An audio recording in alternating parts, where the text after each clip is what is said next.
Hi guys, today in this video I am going to show you how to turn off network icon in taskbar.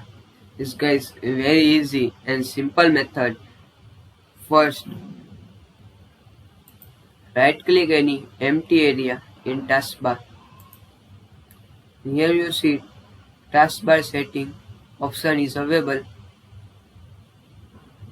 Click on it.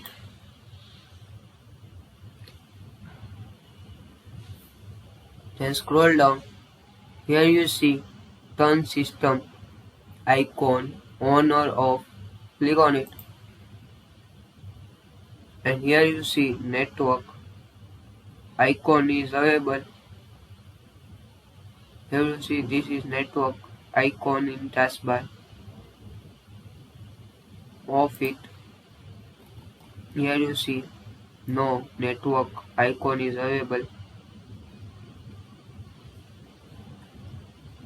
This way guys we can how to turn off network icon in taskbar. This guys very easy and simple method. One or two step we can know how to turn off network icon in taskbar. Thanks for watching. Please like, share, comment and subscribe my channel for latest update. Please comment this video useful or not.